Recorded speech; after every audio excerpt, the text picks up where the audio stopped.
नमस्ते।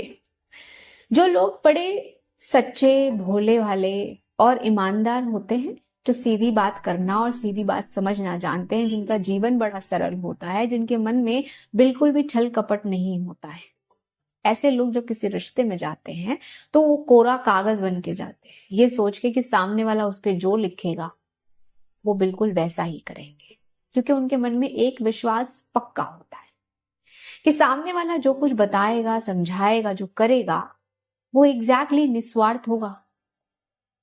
वो अपने मतलब से नहीं करेगा। वो ये मान लेते हैं कि जो कुछ होगा ना उस रिश्ते में दोनों की खुशियों के लिए होगा। पर एग्जैक्टली कई बार ऐसा नहीं हो पाता है, क्योंकि जो दूसरा मिला है वो बड़ा चालाक है।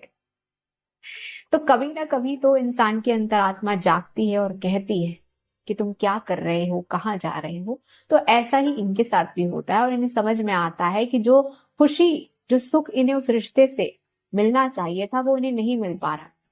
आज तक इन्होंने जो कुछ किया उसके बदले इन्हें सिर्फ चालाकियां मिली। तो कहीं ना कहीं अचानक से इन्हें वो सब कुछ नजर आने लगता है जिस पर इन्होंने कभी ध्यान ही नहीं दिया होता। और फिर पता चलता है कि अब इन्हें आगे इन्हीं की चालाकियां वापस लौटानी है।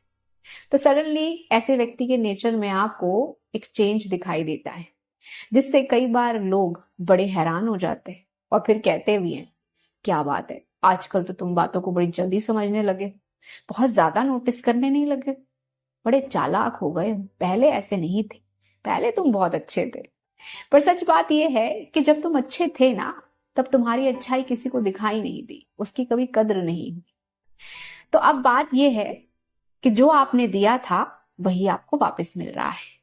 अब वो सीधा साधा भोला भाला इंसान आप ही की भाषा में आपसे बात करना सीख गया है, क्योंकि अभी तक उसकी ट्रेनिंग चल रही थी। Keep smiling, keep shining. नमस्ते।